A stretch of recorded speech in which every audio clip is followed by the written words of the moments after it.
सजा पूरी होने पर भी जेल से रिहाई नहीं। कोर्ट ने सरकार को दिया 1 लाख मुआवजे का आदेश। नमस्कार और लीगल पॉइंट में आपका बहुत बहुत स्वागत है। मैं हूं आपकी होस्ट उर्वशी राजटा। आज हम कानून और न्याय से जुड़े एक बहुत ही महत्वपूर्ण और दिलचस्प केस आपके सामने लेकर आए हैं। ये एक ऐसा मामला है जो हमें हमारे कानूनी अधिकारों के बारे में बहुत कुछ सिखाता है। तो चलिए बिना किसी देरी के शुरू करते हैं। केस का नाम रामलाल बनाम हिमाचल प्रदेश सरकार एवं अन्य। केस नंबर CWP संख्या 14707 वर्ष 2025। निर्णय की तिथि 15 अक्टूबर 2025। माननीय न्यायाधीश जस्टिस अजय मोहन गोयल। ये कहानी है रामलाल की। साल 2000 में रामलाल को भारत दंड संहिता के धारा 302 के तहत एक मामले में दोषी पाया गया और उन्हें आजीवन कारावास यानी उम्र कैद की सजा सुनाई गई। रामलाल अपनी सजा भुगत रहे थे। जीवन जेल की 4 दीवारी में बीत रहा था। इसी बीच साल 2013 में उन पर एक और केस हुआ। यह केस पैरोल के नियमों के उल्लंघन से जुड़ा था। इस दूसरे मामले में भी उन्हें दोषी माना गया और 1 साल की सख्त सजा सुनाई गई। अब रामलाल के ऊपर 2 सजाएं थी, एक उम्र कैद की और दूसरी 1 साल की। समय बीतता गया और साल आया 2025।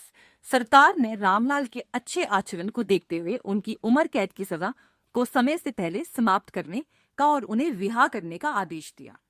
ये रामलाल और उनके परिवार के लिए बहुत बड़ी खुशखबरी थी।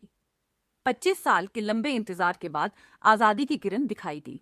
लेकिन कहानी में एक बहुत बड़ा मोड़ आया जब सरकार के रिहा के आदेश के बावजूद जेल अधिकारियों ने रामलाल को जेल से बाहर नहीं जाने दिया। उन्हें बताया गया कि भले ही उनकी उम्र कैद की सजा समाप्त हो गई हो, लेकिन उन्हें अभी भी वह 1 साल की सजा भुगतनी है जो उन्हें साल 2013 में सुनाई गई थी। रामलाल के पैरों तले जमीन खिसक गई। उनकी आजादी की उम्मीद एक झटके में टूट गई। अब मामला माननीय उच्च न्यायालय के सामने था। तो अब सवाल आप सबके लिए है। जरा सोचिए और हमें कमेंट सेक्शन में बताइए। पहला सवाल, क्या जेल अधिकारियों का यह कदम सही था? दूसरा सवाल, जब एक व्यक्ति पहले से ही उम्र कैद की सजा भुगत रहा हो तो उसे बाद में मिलने वाली कोई छोटी सजा कब से शुरू होनी चाहिए? उम्र कैद की सजा समाप्त होने के बाद या उसी के साथ साथ? तीसरा सवाल, आपके अनुसार इस केस में कोर्ट का क्या फैसला आया होगा? क्या रामलाल को रिहा किया होगा? आपके जवाबों का हमें इंतजार रहेगा। और हाँ, अगर आपने अभी तक हमारे यह प्रश्न पसंद आ रहा है तो कृपया हमारे चैनल को सब्सक्राइब करना ना भूलें, इस वीडियो को लाइक करें और बेल आइकन जरूर दबाएं ताकि आपको हमारे आने वाली वीडियो की जानकारी मिलती रहे। चलिए अब जानते हैं कि इस मामले में कानून का क्या कहना है और माननीय उच्च न्यायालय ने क्या फैसला सुनाया। Now the legal points involve in this case. इस केस का पूरा फैसला दंड प्रक्रिया संहिता यानी क्रिमिनल प्रोसीजर कोड के सेक्शन 427 यानी 427 पर आधारित था।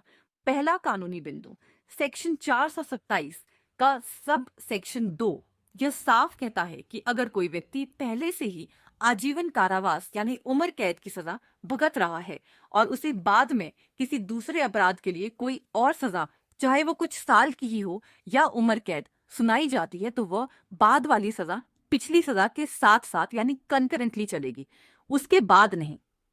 कोर्ट ने कहा कि यह एक अनिवार्य यानी मैंडेटरी प्रावधान है, इसमें कोई छूट नहीं है।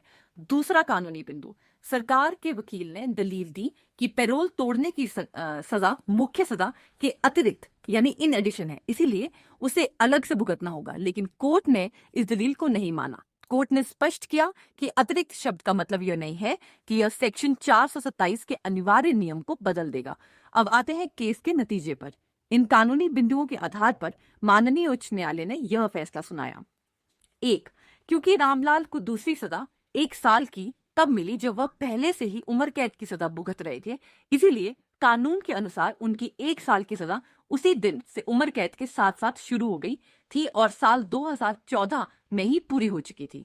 2, सरकार द्वारा समय पूर्व रिहाई का आदेश देने के बाद भी रामलाल को जेल में रखना पूरी तरह से गैर कानूनी था और यह उनके संविधान के आर्टिकल 21 यानी 21 के तहत मिली जीवन और स्वतंत्रता के मौलिक अधिकार का उल्लंघन था। 3, कोर्ट ने न केवल रामलाल को तुरंत रिहा करने का आदेश दिया बल्कि इस गैर कानूनी हिरासत के लिए सरकार को आदेश दिया कि वह रामलाल को मुआवजे के तौर पर 1 लाख रुपए की राशि का भुगतान करे। तो देखा आपने, कानून की सही जानकारी होना कितना जरूरी है। रामलाल को कानून के एक महत्वपूर्ण प्रावधान की वजह से न केवल आजादी मिली, बल्कि उन्हें हुई परेशानी के लिए मुआवजा भी मिला। यह केस हमें सिखाता है कि न्याय के लिए हमेशा आवाज उठानी चाहिए। आपको यह केस कैसा लगा हमें कमेंट में जरूर बताएं, और इस वीडियो को अपने दोस्तों और परिवार के साथ शेयर करें ताकि कानून की यह महत्वपूर्ण जानकारी ज्यादा से ज्यादा लोगों तक पहुंच सके। लीगल पॉइंट से जुड़ने के लिए आपका धन्यवाद। मिलते हैं अगले वीडियो में एक और नए कानूनी मामले के साथ। नमस्कार।